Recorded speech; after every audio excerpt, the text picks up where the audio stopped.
Baik. Bismillahirrahmanirrahim.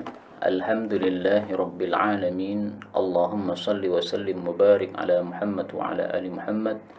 Allahumma anfa'na bima 'allamtana wa 'allimna ma yanfa'una wa zidna 'ilma wa barik lana fi 'ilmina warzuqna al-ikhlasa fil qawli wal 'amali kamila wa nas'aluka Allahumma 'ilman nafi'an la yunsa wa tawfiqan da'ima.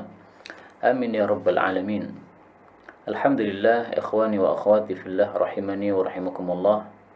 Kita bertemu lagi pada majlis yang ke-5 ya, atau keberapa ini? Ini adalah tanggal 4 Rajab Sya'ban 1442 dan kita masih membahas kitab Al-Arba'un An-Nisaiyah, 40 hadis tentang hukum-hukum wanita. Insyaallah kita akan baca hadis 25 sampai dengan 31. Qala al-muallif hafizahullah al-hadithul khamis wal 20, hadis yang ke-25 an Abi Hurairah ghafarallahu lahu wa li ummihi qala qila li Rasulillah sallallahu alaihi wasallam, ditanyakan kepada Rasul sallallahu alaihi wasallam, ayyun nisa'i khairun, wanita yang bagaimana yang paling baik, maksudnya istri yang bagaimana yang paling baik. Qala allati tasurruhu idza nadhar wa tuti'uhu idza amar wa la tukhalifuhu fi nafsiha wa maliha bima yakrah. Rawahu an-Nasa'i wa sahhahahu al-Albani. Beliau mengatakan yaitu wanita yang menyenangkan dia, yaitu menyenangkan suaminya apabila suaminya melihat, dan mentaati dia apabila dia memerintahkan, dan tidak menyelisihi dia di dalam masalah dirinya si istri tadi, atau hartanya, yaitu hartanya istri tersebut, bima yakrah, dengan sesuatu yang suami tidak menyukai. Hadis diriwayatkan oleh Nasa'i, disahihkan oleh Al-Albani. Hadis ini membahas tentang ciri-ciri wanita salihah. Jadi yang biasa disebut wanita salihah, demikian juga yang sudah kita bahas kemarin, yaitu fadfar bidzatid din, carilah wahai para lelaki istri yang salihah, yang memiliki agama. Maka ciri-ciri salihah ini disebutkan oleh Nabi sallallahu alaihi wasallam dalam hadis ini. Ada 3 sifat wanita salihah. Yang pertama, tasurruhu idza nadhar, apabila suami melihat maka dia menyenangkan suaminya. Ini meliputi 2 hal, yaitu menyenangkan suami dari sisi zahir, karena istri ini misalnya berdandan kepada suami ya, sehingga tampak menarik terhadap suami. Kemudian yang kedua dari sisi batin, yaitu akhlaknya yang baik, sehingga suaminya ketika melihat itu senang ya, karena melihat dia misalnya tidak pemalas, dia adalah rajin bekerja, misalnya dia suka kebersihan, dia membereskan rumahnya dan sebagainya, maka setiap kali suami melihat itu jadi senang. Ini senang dari sisi batinnya, yaitu dari sisi akhlaknya. Karena itu hadis ini sekaligus memberikan isyarat kepada para istri bahwa hendaklah mereka berdandan untuk suami. Karena ketika dia tidak berdandan untuk suami, maka suami melihatnya tidak senang. Ini berarti bukan termasuk sifat wanita salihah ya. Jadi hendaklah dia sebagaimana suka melihat suaminya dalam kondisi yang bersih, maka dia pun juga hendaklah membersihkan dirinya sehingga terlihat menarik bagi suaminya. Kemudian yang kedua adalah mentaati apabila diperintah oleh suami. Tentu saja ini dibatasi pada perintah-perintah yang baik. Sebagaimana sabda Nabi sallallahu alaihi wasallam, "Innamat ta'atu fil ma'rufi." Hadis muttafaqun alaih, riwayat Bukhari dan Muslim dalam sahihain. Innamat ta'atu, sesungguhnya tiada taat itu fil ma'ruf, dalam perkara-perkara yang baik saja. Muttafaqun alaih. Adapun perkara-perkara yang haram, maka tidak ada taat kepada suami. Dan para ulama berselisih pendapat apakah istri itu wajib melakukan ketaatan kepada suami dalam segala hal atau dalam sebagian hal saja.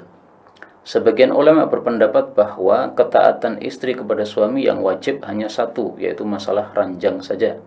Adapun yang lain-lain, mencuci baju, memasak nasi dan sebagainya, ini bukan kewajiban istri.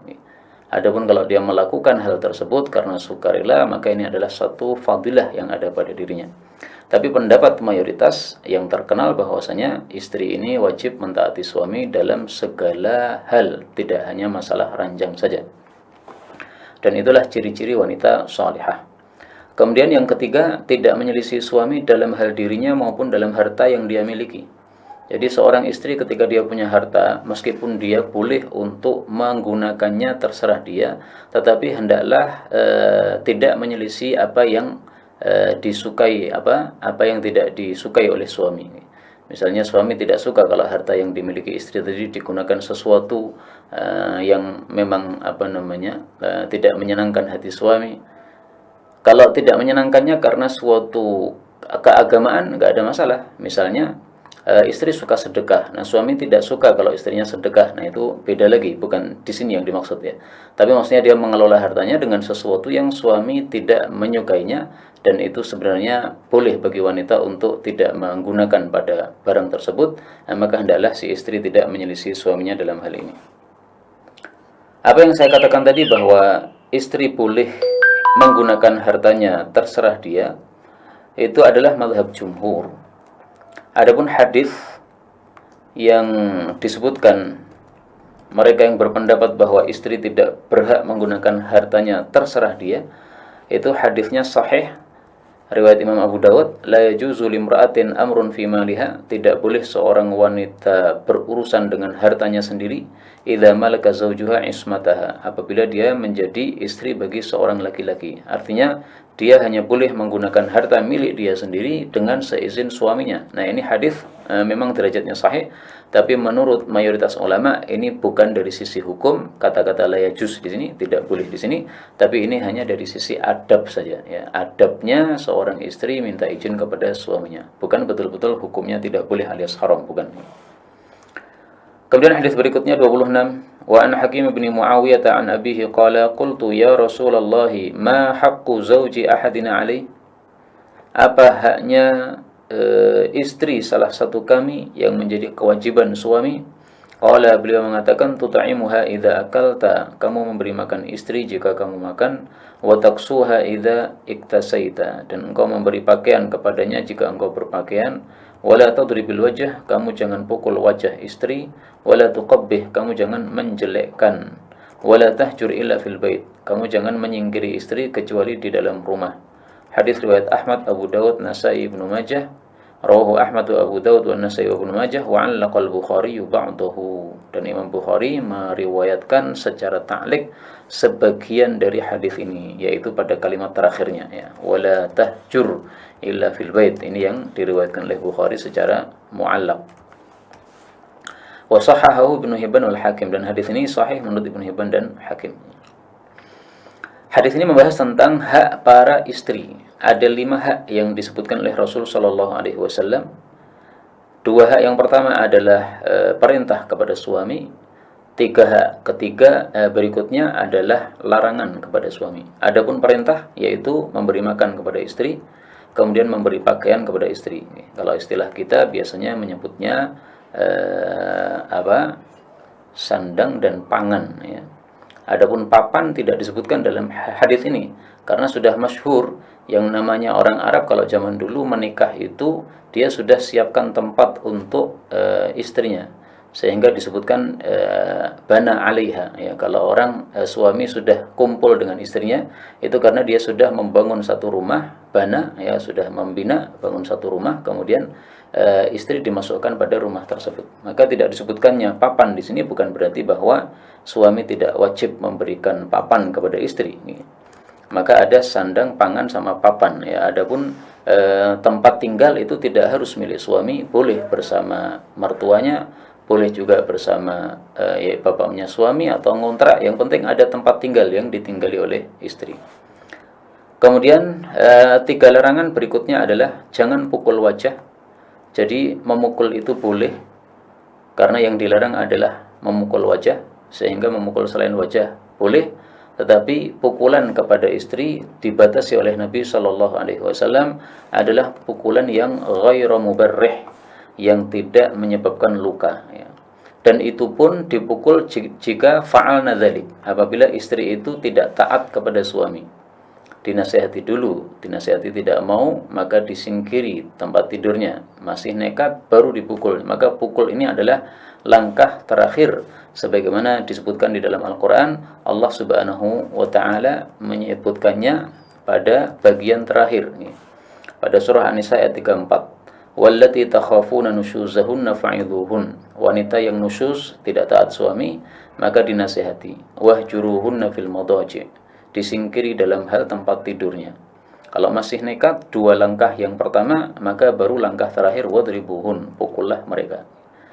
Jadi di sini menurut para ulama adalah urutan. Fa'idhuhunna ini nasihat, ini langkah pertama, uhjuruhunna langkah kedua, yudribuhunna langkah ketiga. Meskipun wawu di sini tidak menunjukkan urutan dari sisi bahasa, tetapi oleh para ulama tafsir ini dipahami sebagai urutan. Kemudian berikutnya wala tuqabbih, jangan memburukkan. Dalam riwayat Abu Dawud itu kalimatnya wala tuqabbihil wajha, jangan memburukkan wajah. Artinya jangan mengatakan wajahmu jelek, ya, ini menyakiti hati ini. Karena wajah itu adalah bagian paling mulia pada tubuh manusia, sehingga ini jangan disentuh dengan kata-kata yang kasar seperti itu.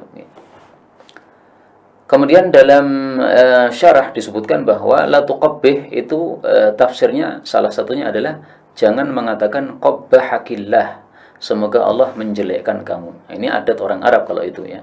Jadi ketika marah kemudian dia mengatakan qabbahakillah atau qabbahakallah. Nah, itu jangan diucapkan doa-doa jelek seperti itu. Maka ringkasnya, jangan menjelekkan istri dari sisi fisiknya, baik itu wajahnya maupun yang lain-lainnya. Demikian juga jangan mendoakan jelek kepada istri. Kemudian larangan yang ketiga adalah jangan menyingkiri istri kecuali di dalam rumah. Di dalam rumah artinya mungkin pindah kamar saja, ya.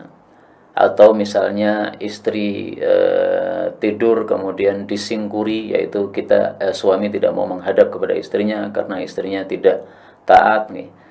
Nah, maka ini dilarang untuk menyingkiri istri kecuali dalam rumah. Kalau keluar rumah tidak boleh. Ini menurut hadis ini, ya. Tetapi oleh Imam Bukhari ini dianggap tidak sahih. Artinya ini tidak diamalkan hadis ini. Menunjukkan bahwa yang lebih sahih adalah boleh menyingkiri istri di luar rumah. Mari kita lihat, ya, dalam Sahih Bukhari supaya lebih jelas apa yang saya maksud di sini.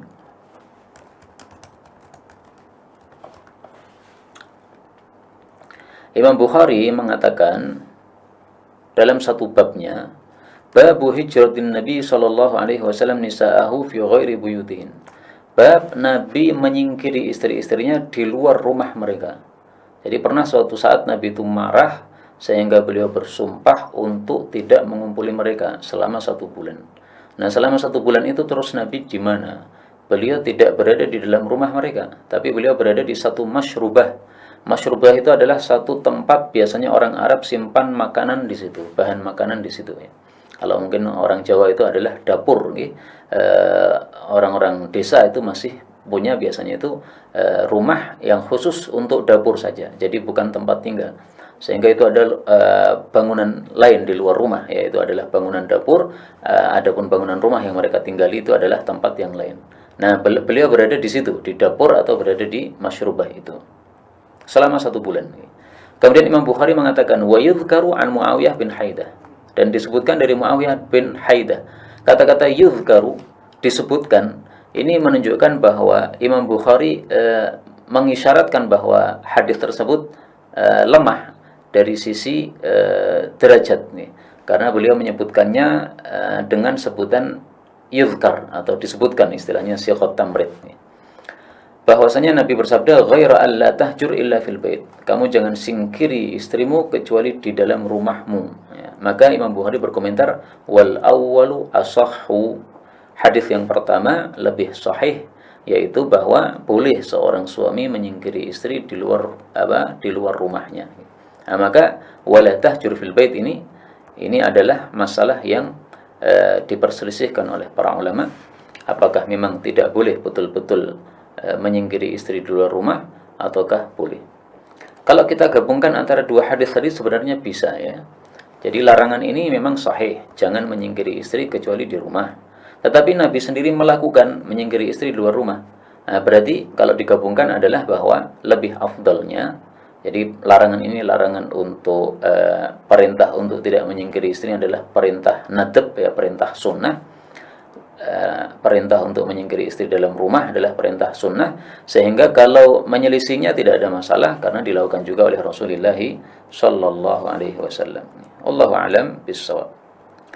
Kita lanjutkan hadis yang ke-27, al-haditsus sabi' wal 'ishrun an Abi Hurairah ghafarallahu lahu wa li ummihi qala qala Rasulullah sallallahu alaihi wasallam mal'unun man ata imra'atan fi duburiha, rawahu Abu Dawud wan Nasa'i wal lafdhu lahu wa rijaluhu thiqat walakin u'illa bil irsal wa huwa sahihun bi syawahidihi.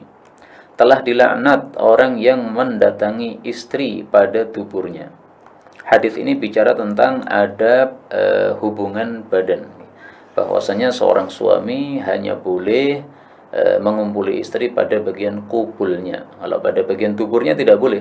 Dan ini termasuk dosa besar karena di sini kata-katanya mal'un, dilaknat, dan sebagaimana sudah kita jelaskan dulu bahwa tanda-tanda dosa besar itu kalau diancam dengan laknat atau dengan murka Allah atau dengan siksa neraka atau dengan hukuman had. Ada 4 ini tanda-tandanya biasanya ya.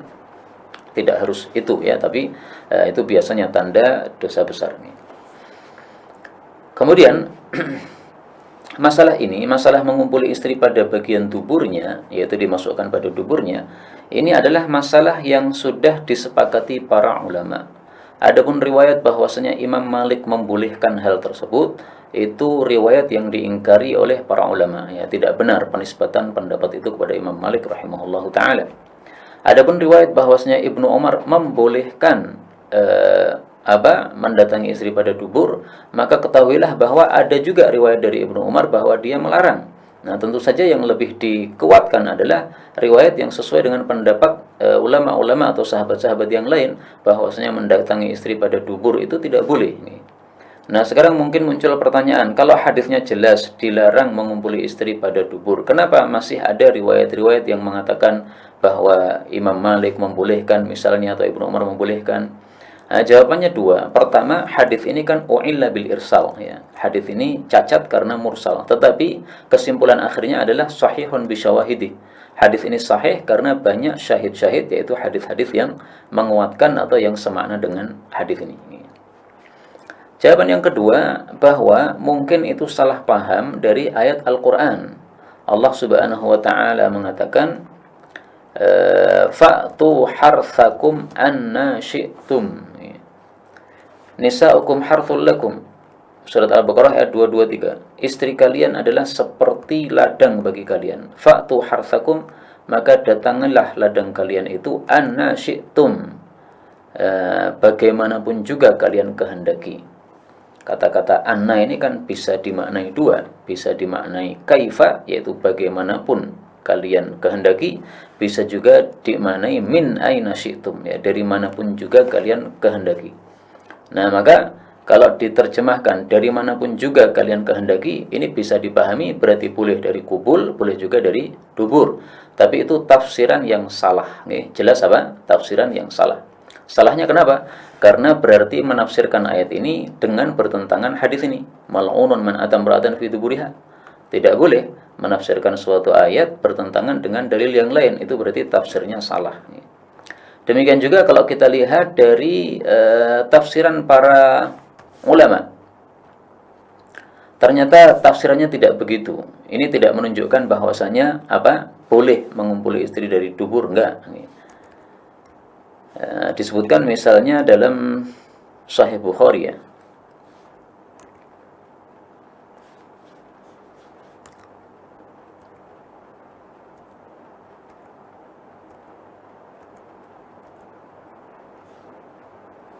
Nah, ini dalam Sunan Abu Dawud misalnya ya. Ini adalah tafsiran dari Ibnu Abbas radhiyallahu an. Ibnu Abbas mengatakan, "Fa'tu harthakum anna syi'tum," itu yakni bidzalika maudhi'al walad. Yang dimaksud adalah pada tempat anak. Tempat anak itu tempat lahirnya anak, yaitu pada kubul ya. Sehingga tidak boleh ditafsiri bahwa itu boleh pada kubul atau dubur, tapi hanya boleh pada kubul saja. Adapun annasyitum, bagaimanapun juga kalian kehendaki, itu maksudnya posisinya. Sehingga disebutkan oleh Ibnu Abbas di sini muqbilatin mudbiratin mustalqiyatin, baik dengan dari depan atau dari belakang atau dengan telentang, itu adalah posisi-posisi hubungan intim yang diizinkan di dalam Islam, tidak ada masalah.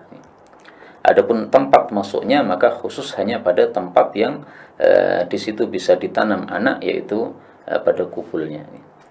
Hadis 28, al-hadits tsamin wal 20 wa an Abi Hurairah ghafarallahu lahu wa li ummi anna Nabiy sallallahu alaihi wasallam qala la yujma'u bainal mar'ah wa 'ammatiha wa la bainal mar'ah wa khalatiha, muttafaqun alaih.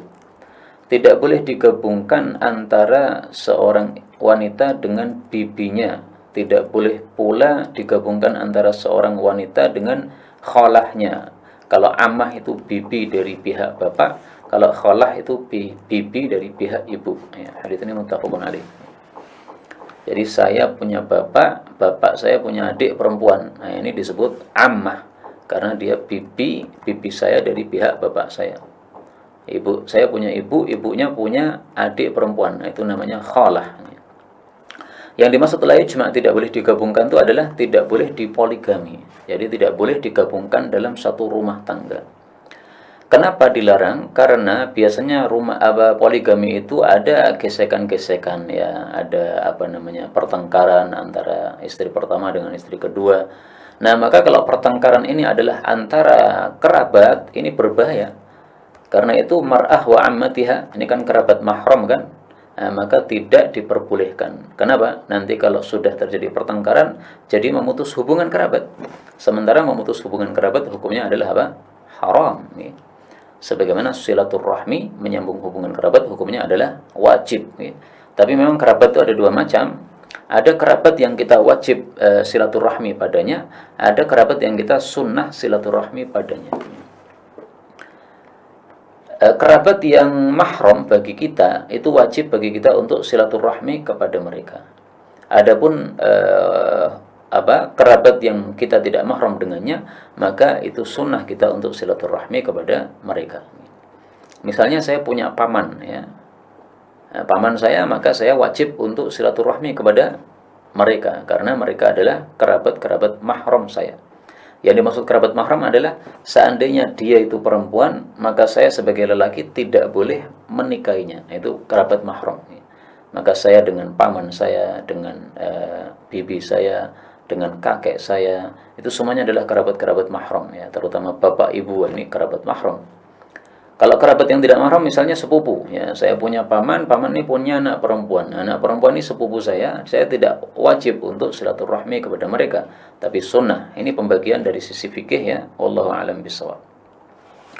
Tapi kemudian yang dilarang poligami, jadi ringkasnya siapa saja? Ringkasnya adalah, kalau dalam hadis ini disebutkan ammah sama khalah, tapi dalam ayat Allah Subhanahu wa taala menyebutkan adalah saudari. Wa antajma'u bainal ukhtain, pada surah An-Nisa ayat 23. Kalian diharamkan untuk mempoligami antara dua orang perempuan yang bersaudari, ya. Jadi kakak beradik dipoligami, tidak boleh. Saya menikahi seorang perempuan, tidak boleh saya menikahi adiknya kecuali setelah kakaknya itu saya cerai atau setelah kakaknya itu mati, baru kemudian saya menikahi adiknya, tidak ada masalah. Tapi kalau dipoligami tidak boleh. Maka ringkasnya, yang tidak boleh dipoligami atau dikumpulkan dalam satu rumah tangga adalah yang kerabat yang mahram. Adapun yang tidak mahram, maka masih boleh untuk dipoligami. Misalnya mempoligami antara seorang wanita dengan sepupunya, ini tidak ada masalah, tidak termasuk yang diharamkan, karena sepupu bukan termasuk yang mahram dengan seseorang.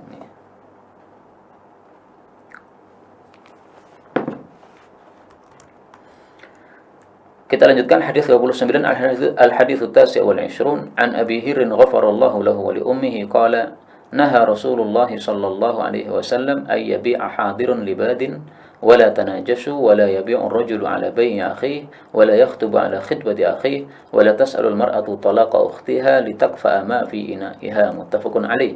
Wa li muslimin la yasumil muslim ala sawmil muslim wa takfa taqlib.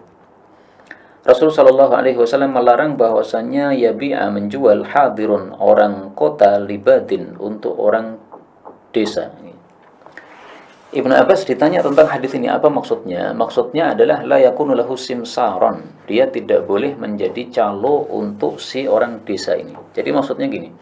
Orang desa dia bawa barang-barang yang dia panen dari desa, misalnya dia panen sayur-sayuran dari desa, dia bawa ke kota. Nah, maka orang kota tidak boleh menjadi calo untuk menjualkan barang-barang tadi. Kenapa? Karena kalau dia menjadi calo untuk orang kota tadi, harganya nanti jadi naik. Kalau harganya naik, maka maslahat untuk orang-orang pasar jadi kacau. Mereka semestinya dapat harga murah, gara-gara ada calo ini, mereka jadi tidak mendapatkan harga yang murah. Maka larangan di sini, kenapa dilarang? Itu sebabnya adalah limaslahatil mushtari. Itu karena maslahatnya orang-orang yang membeli, yaitu orang-orang pasar, mereka semestinya mendapatkan harga murah, tapi gara-gara engkau jadi calonya orang desa ini, sehingga harganya jadi tidak murah lagi. Biarkan orang desa itu jual sendiri, maka harganya akan murah. Nah, ini hadis ini saya akan kaitkan dengan hadis yang lain ya. Karena dua masalah ini biasanya sangat berkaitan. Rasul sallallahu alaihi wasallam bersabda, la talaqqaul jalab, atau naha Rasulullah sallallahu alaihi wasallam an talaqqil jalab. La talaqqaul jalab, janganlah kalian itu mencegat orang-orang desa yang membawa dagangan. Nah, kalau ini beda lagi. Orang desa bawa dagangan dari desa dibawa ke kota. Belum sampai ke kota atau belum sampai ke pasar kota sudah dicegat di tengah jalan. Kemudian kita kulak dari mereka.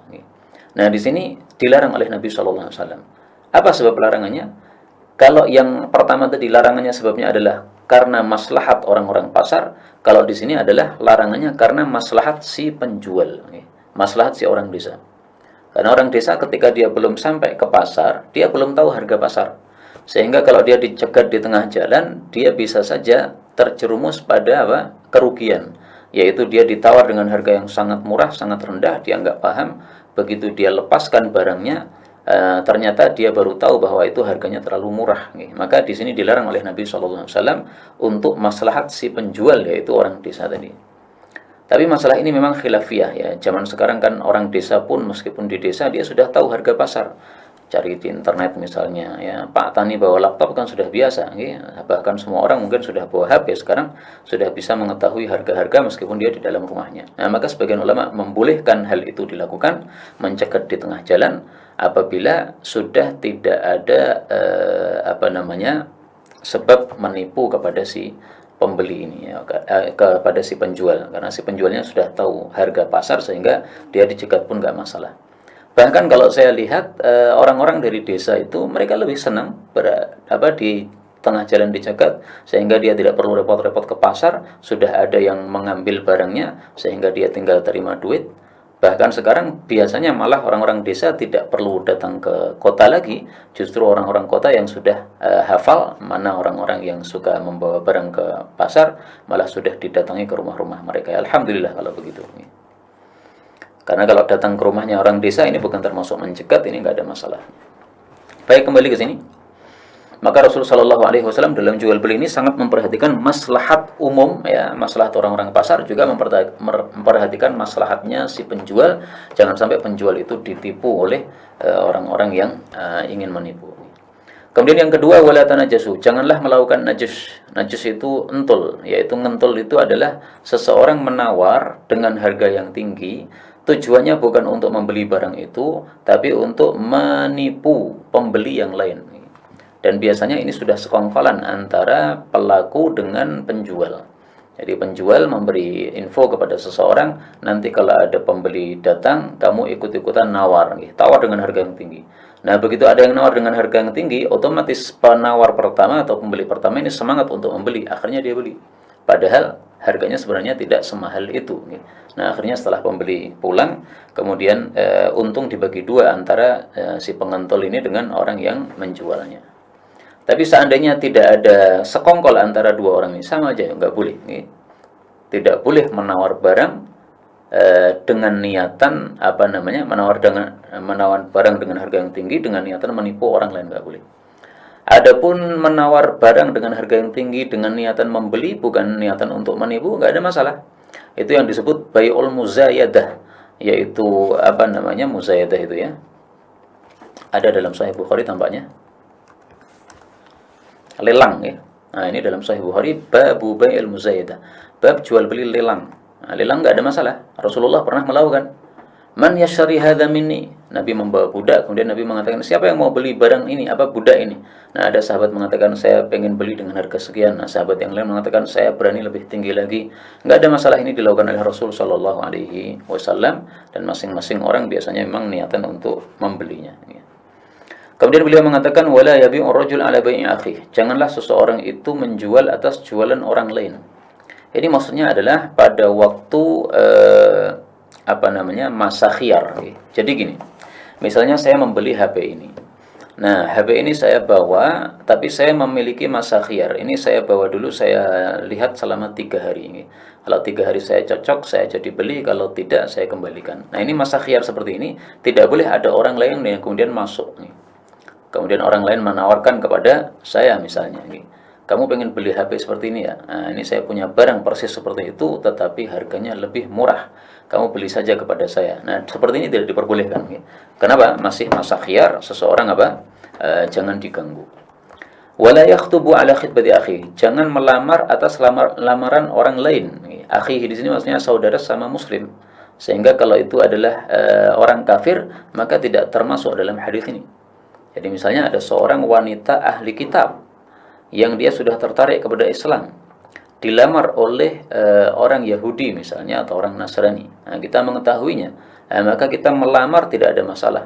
Kenapa? Ini bukan termasuk akhi, bukan termasuk saudara sesama muslim. Jadi ini hukumnya khusus saudara sesama muslim. Masalah wanita yang sudah dilamar orang ini sudah kita bahas kemarin, tapi saya ulangi supaya lebih jelas lagi, bahwa kalau wanita yang sudah dilamar itu sudah setuju dengan lamaran itu, maka tidak boleh orang lain untuk melamar. Kalau dia menolak lamaran tersebut, maka boleh orang lain untuk melamar. Jadi dua masalah ini tidak ada perselisihan. Nah, yang jadi perselisihan adalah bagaimana kalau wanita yang sedang dilamar ini dia belum memberikan jawaban. Dia belum memutuskan apakah menerima ataukah menolak. Nah, disinilah terjadi perselisihan pendapat di antara para ulama. Ada yang menyamakan dengan la yabi'ur rajul ala bai'i akhi. Sama-sama kan, masa khiyar, masa hak pilih, dia masih belum menentukan kan. Akan tapi kalau menurut Imam Malik rahimahullahu taala seperti itu tidak ada masalah, karena yang dilarang menurut Imam Malik adalah yaitu kalau sudah ada kepastian penerimaan dari wanita tadi, sebagaimana nanti kalau mau dicari dalam Muwatta Imam Malik, kata kuncinya adalah tarkanu. Saya tulis sekalian di sini Muwatta Malik tarkan. Nah, di sini Imam Malik mengatakan bahwa makna la yakhtub ahadukum ala khitbah akhi itu adalah ay yakhtubar rajulul mar'ata fatarkan ilaih. Seorang laki-laki melamar wanita, kemudian wanita itu cenderung kepadanya, maksudnya setuju dengan lamaran tadi, wa yattafiqani ala sadaqin wahidin ma'lum. Akhirnya sudah sepakat maharnya berapa. Wa qad taradaya, sudah sepakat dua-duanya sudah setuju dengan mahar yang disyaratkan tersebut. Nah, inilah fatil kallati nuhiya ay yakhtubaha ar-rajul ala khitbati akhi. Ini yang dilarang oleh Nabi sallallahu alaihi wasallam untuk dilamar oleh orang lain. Ini menurut Imam Malik rahimahullahu taala. Adapun kondisi yang ketiga tadi itu kalau dilarang untuk dilamar oleh orang lain, kata Imam Malik, fa hadza babu fasadin yadkhulu 'alan nas. Itu pintu kerusakan yang bisa masuk pada manusia. Nah, penjelasannya lebih gamblang pada kemarin hadis yang kemarin sudah kita jelaskan. Tapi saya katakan juga bahwa secara adab itu tidak bagus dilakukan. Secara hukum diperselisihkan oleh para ulama. Ada yang bolehkan, ada yang tidak. Tapi secara adab tidak usah dilakukan. Karena apa? Karena wanita sangat banyak. Allah subhanahu wa ta'ala tidak menyempitkan seseorang pada satu orang wanita saja. An-nisa'u siwaha katsir. Kemudian Rasul sallallahu alaihi wasallam mengatakan wala tas'alul mar'atu talaqa ukhtiha. Dan tidak boleh seorang wanita itu meminta untuk diceraikannya saudarinya. Litakfa'a, supaya dia itu menumpahkan, membalikkan ma fi ina'iha, apa yang ada pada wadah si saudari tadi. Maksudnya ini adalah seorang wanita yang akan dilamar oleh seorang laki-laki yang sudah punya istri. Saya misalnya melamar seorang wanita Wanita ini tidak boleh memberikan syarat kepada saya mau jadi istrimu dengan syarat istrimu pertama kamu cerai dulu. Nah, tidak boleh seperti itu. Silahkan menikah jadi istri kedua, nggak ada masalah, karena masing-masing Allah sudah beri rizki yang yang sudah ditentukan. Sehingga seandainya si wanita ini jadi istri kedua saya, kalau rizkinya banyak, tetap akan dibanyakkan rizkinya oleh Allah Subhanahu Wa Taala. Andaikan dia minta bahwa saya ceraikan istri pertama, kemudian saya ceraikan misalnya, kemudian saya menikah dengan dia saja. Kalau Allah tetapkan rizkinya sedikit, juga akan tetap sedikit, nggak akan berubah rizki yang sudah ditetapkan oleh Allah Subhanahu Wa Taala. Maka dalam hadis yang lain, Rasulullah Shallallahu Alaihi Wasallam mengatakan, litangkih, hendaklah dia menikah, karena Allah Subhanahu Wa Taala sudah menetapkan rizki masing-masing. Walitangkih, hendaklah dia menikah saja, fa innama laha ma qudira laha. Bagian dia dari rizki dia itu adalah yang sudah ditetapkan oleh Allah Subhanahu Wa Taala. Adapun yang dimaksud di sini litakfa'a ma fi inaiha, untuk menumpahkan apa yang ada pada wadah tadi, maksudnya jatah rizki yang dia dapatkan dari suaminya, ya. Karena kalau suaminya punya 2 istri kan berarti jatahnya dibagi 2 kan gitu. Kalau dia punya istri 1 berarti kan jatahnya untuk 1 orang, itu maksudnya. Dalam riwayat yang lain Rasul mengatakan janganlah seorang itu menawar atas tawaran saudara muslim. Ini sama dengan tadi ini. Baik, kita lanjutkan kitab berikutnya, kitab talak.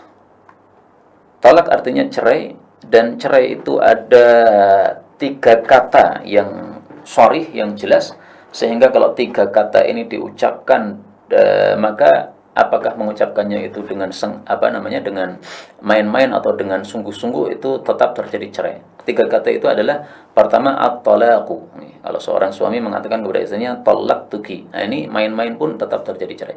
Yang kedua adalah as-sarah, ya, sarrahtuki, saya lepas kamu atau saya cerai kamu. Nah ini sudah terjadi cerai. Yang ketiga, kita orang Indonesia kalau mengatakan cerai, nah itu sudah jelas-jelas itu bermakna mentalak istrinya, maka main-main pun akan terjadi cerai. Masalah cerai ini sebelum kita membahas hadisnya, perlu kita ketahui bahwa cerai itu ada 2 macam.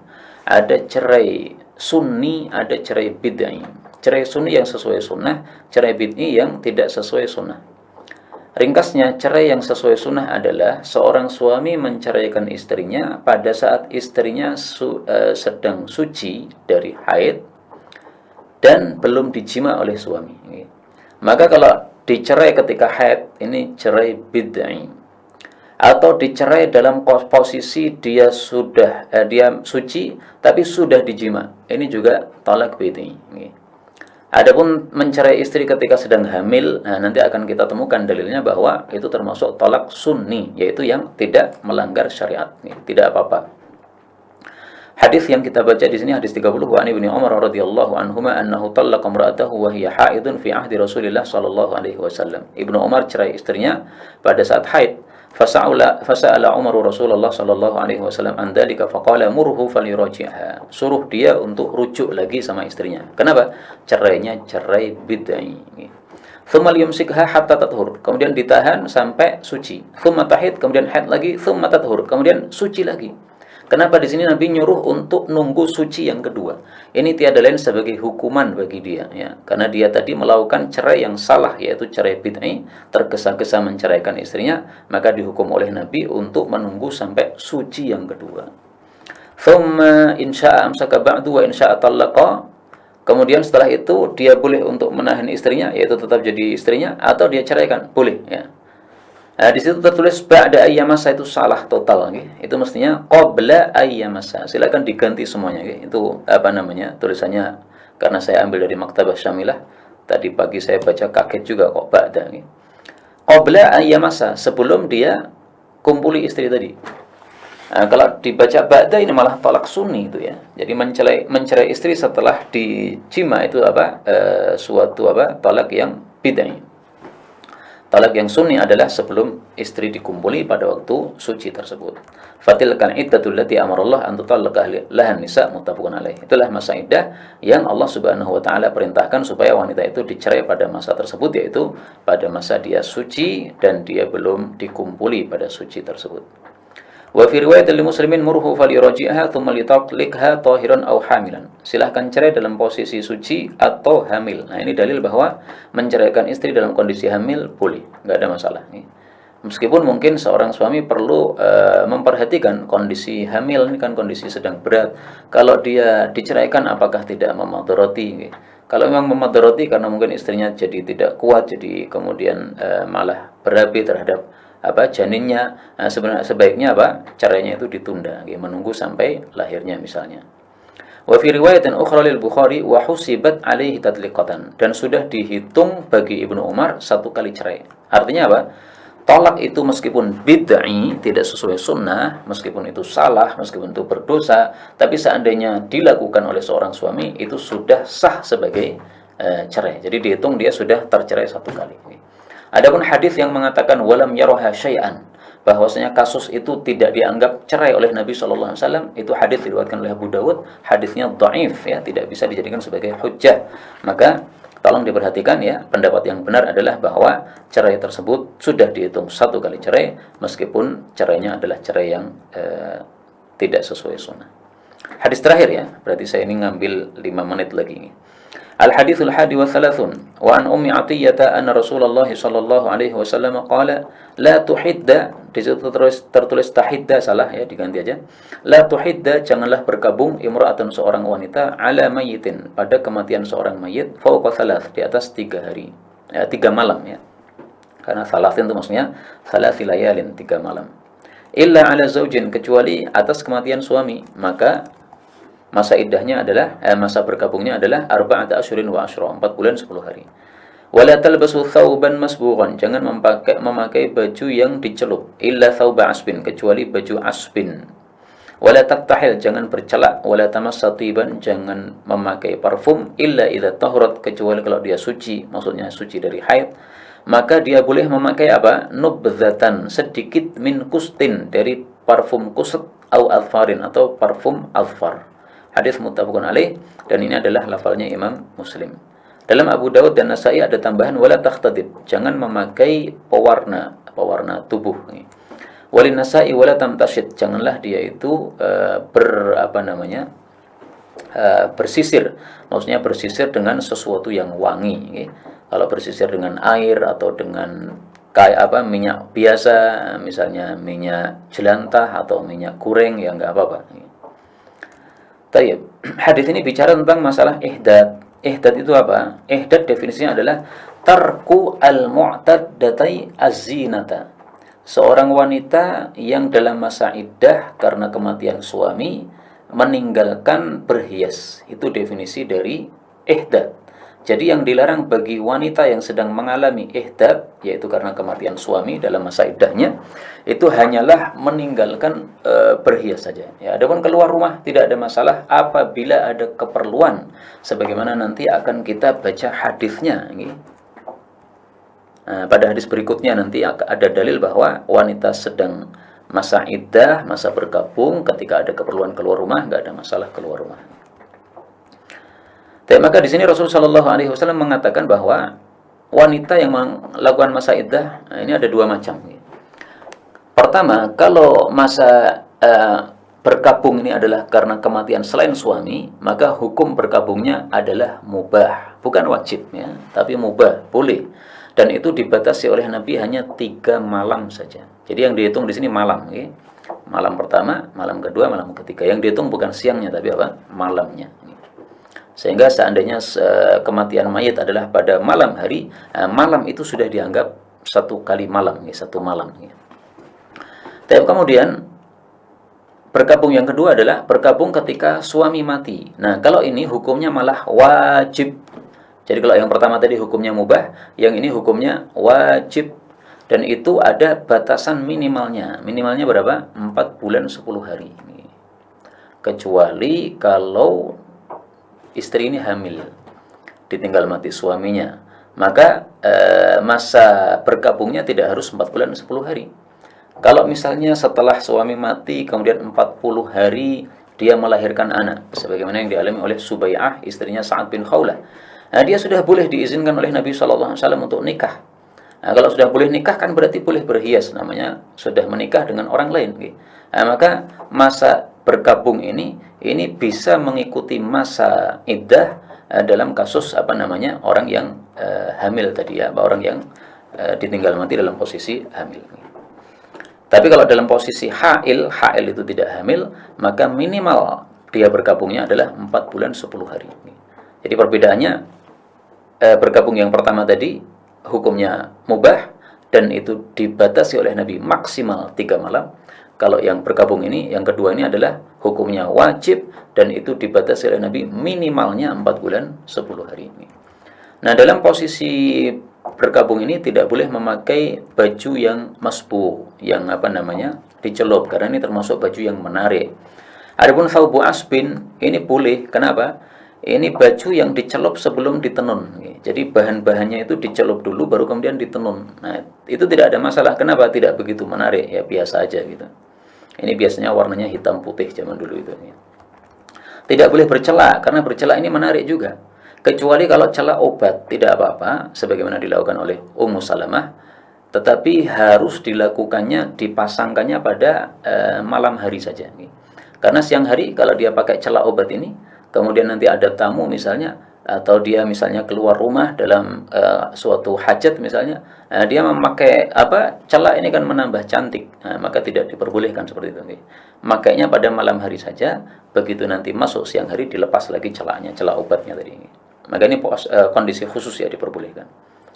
Tapi kemudian yang dimaksud di sini, kalau sudah suci dari haid boleh memakai sedikit dari parfum kusti atau alfar. Ini menurut guru saya Syekh Hamid Al-Bukhari adalah, zaman dulu mohon maaf ya, wanita kalau haid itu kan darahnya mengalir-ngalir pada pahanya. Sehingga pahanya ini jadi ada bekas-bekas darah mengalir, warna darah, kemudian juga baunya masih tersisa di situ. Nah, maka untuk menghilangkan warna darah dan baunya yang bau darah itu bagaimana caranya? Ambil kapas, kemudian dimasukkan pada parfum. Parfumnya ini dioleskan pada bagian darah yang terkena tetesan-tetesan atau aliran-aliran darah haid tadi. Itu menurut guru kami Syekh Hamid Al-Bukhari rahimahullahu taala. Adapun kalau dalam kitab-kitab syarah itu disebutkan ini digunakan untuk menghilangkan bau amis dari darah haidnya. Jadi tidak harus pada bagian yang tertetesi darah haid tadi mungkin lebih pada kubulnya. Wallahu a'lam bishawab. Inilah yang dapat kita pelajari pada sore hari ini, benarnya dari Allah, dan apabila ada salahnya fa astaghfirullahalazim wa lakum.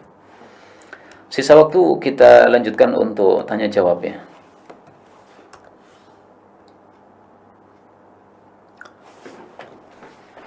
Jika kita punya rumah lebih dari satu dan selain yang ditinggali itu disewakan untuk orang lain, apakah rumah yang disewakan wajib dizakati?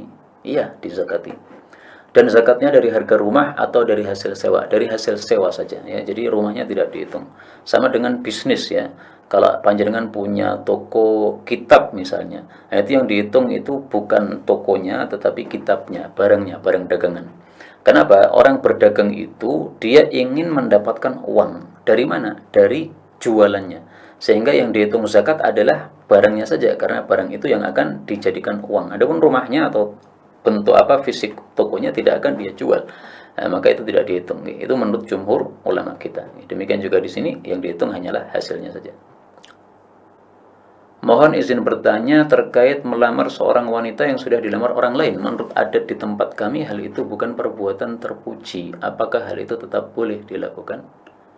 Nggak ada masalah ya, kalau memang dia dilamar dan sudah ditinggalkan. Jadi dilamar kemudian Ini yang saya paham ya. Dilamar kemudian setelah itu ditolak oleh si wanita. Nah, setelah itu kita melamarnya, nggak ada masalah. Ya, tidak tercela sama sekali ini. Nggak ada masalah. Bagaimana kalau mahar berupa hafalan Quran? Kan tidak bisa dijual. Nah, ini salah ini. Hafalan Quran tidak bisa dijadikan mahar. Mahar itu harus sesuatu yang bisa dihargai. Maka tidak ada di masa Nabi SAW mahar hafalan Quran, nggak ada. Adanya itu mengajarkan bacaan Quran. Alimha 20 ayat. Ajari dia 20 ayat. Maka diajarkan. Maka nggak ada itu mahar baca Quran itu mahar bid'ah, seperti itu, nggak sesuai sunnah Nabi SAW. Kalau mengajar kan bisa dinilai ya. Mengajar 20 ayat itu berapa nilainya? Mengajar satu juz itu berapa ya? Mengajar satu kali majelis berapa? Ada nilainya mengajar itu. Tentang hadis khairu masajidin nisa qa'ru buyutihin, apakah pahala yang didapat lebih besar daripada salat berjamaah? Nah, ini masalahnya pada kata-kata khair nih. Sudah saya jelaskan dulu bahwa secara umum kata-kata khair dalam hal amalan oleh para ulama itu ditafsiri yaitu paling banyak pahalanya. Contoh misalnya Rasul Shallallahu Alaihi Wasallam bersabda, khairukum man ta'allamal Quran wa 'allamah. Sebaik-baik kalian adalah yang mempelajari Quran dan mengamalkan. Nah, ini oleh Syekh Kandahlawi ditafsiri yaitu paling banyaknya pahala. Dan itu wajar ya, orang mengajarkan Quran banyak pahalanya, karena selama Quran masih dibaca orang sampai hari kiamat, dia mendapatkan aliran pahala meskipun dia sudah mati. Contoh yang lain misalnya hadis yang kemarin ya, khairu sufufi rijal awwaluha. Shaf yang terbaik bagi laki-laki adalah yang awal. Nah, oleh Syekh Munawi dijelaskan itu maksudnya paling banyak pahalanya. Nah, maka secara umum kata-kata khair itu maksudnya paling banyak pahalanya. Maka kalau kita pakai konsep ini berarti hadis ini juga termasuk, yaitu pahalanya lebih banyak kalau wanita salat di rumahnya. Meskipun memang ada penjelasan dari Ibnu Hajar ya, bahwa lebih baiknya di sini itu karena dari sisi aman fitnah. Wanita tidak campur dengan laki-laki, wanita tidak melewati laki-laki, wanita tidak tampak oleh laki-laki. Ya namanya tafsiran hadis bisa berbeda-beda ya.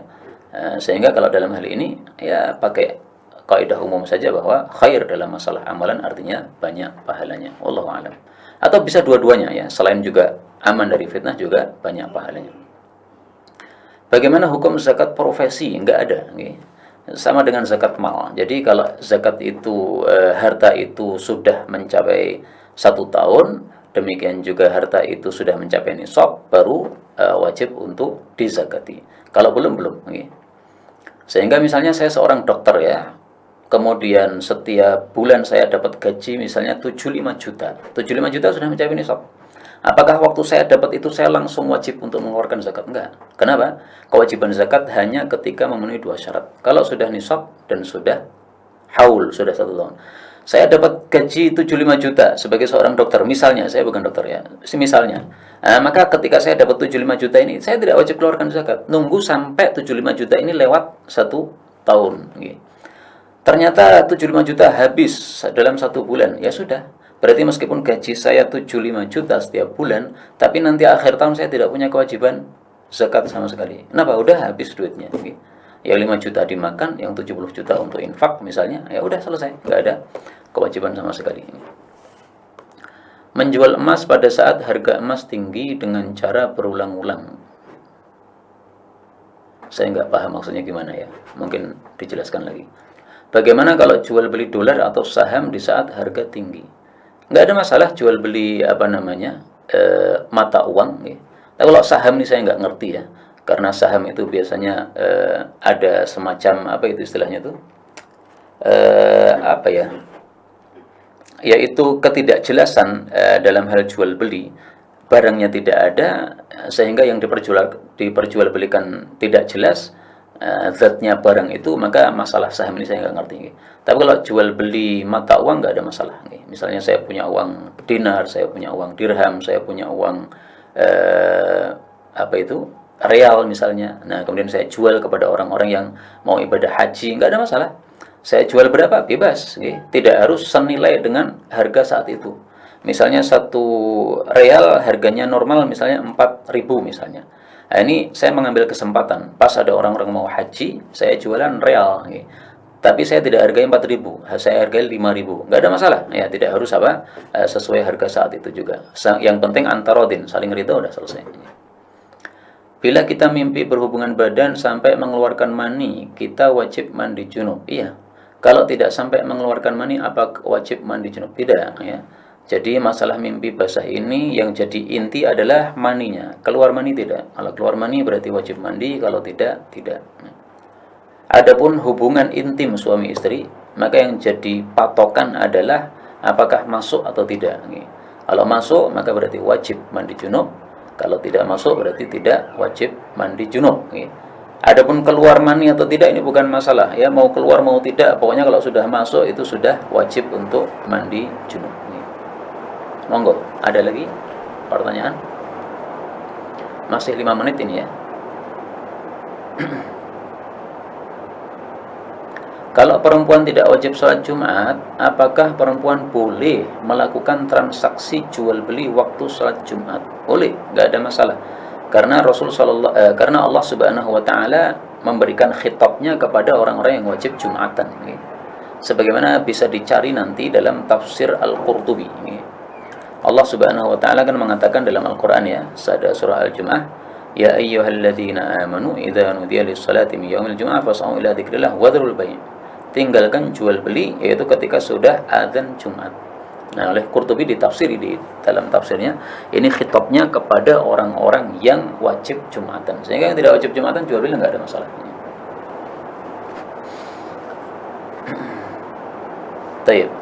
Ada lagi pertanyaan yang saya ingat saya baca tapi di sini enggak ada nih ya.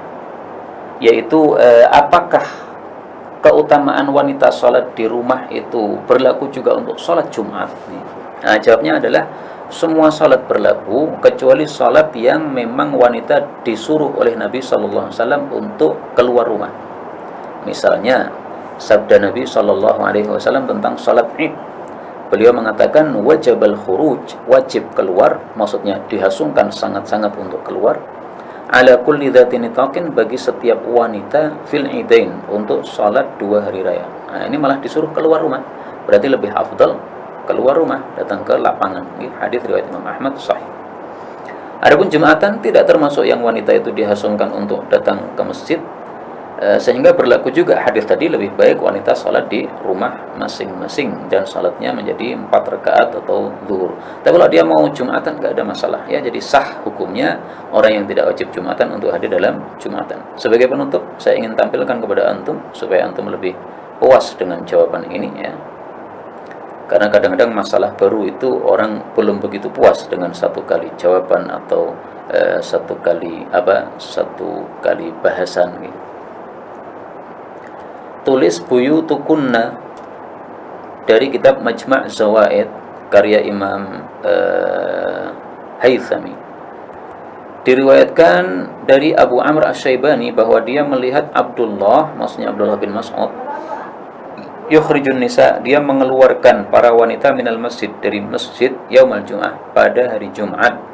Wa yaqulu, dan Ibnu Mas'ud mengatakan, ukhrujna, keluarlah kalian wahai para wanita, ila buyutikunna, ke rumah-rumah kalian, khairul lakum, itu lebih baik bagi kalian daripada di masjid. Hadis riwayat Tabarani dalam Kabir, dan rawi-rawinya adalah muwaththaq ya, dinilai thiqah. Nah, di sini yang melakukan bukan orang biasa ini, Abdullah bin Mas'ud radhiyallahu taala. Apa sabda Nabi tentang Abdullah bin Mas'ud? Mari kita lihat sabda Nabi sallallahu alaihi wasallam, raditu li ummati ma radiya laha ibnu ummi abdin. Aku telah ridha untuk umatku apa yang diridhai oleh ibnu ummi abdin, yaitu Abdullah bin Mas'ud. Wa karihtu li ummati ma karihalaha ibnu ummi abdin, dan aku benci untuk umatku apa saja yang dibenci oleh Abdullah bin Mas'ud radhiyallahu taala anhu. Nah, hadis ini kepada kalimat pertamanya ini diriwayatkan oleh Imam Hakim dan derajatnya adalah sahih. Wallahu a'lam bissawab. Inilah yang dapat kita pelajari, benarnya dari Allah, dan apabila ada salahnya fa astaghfirullahal azim li wa lakum. Subhanakallahumma rabbana bihamdika asyhadu an la ilaha illa anta astaghfiruka wa atubu ilaik.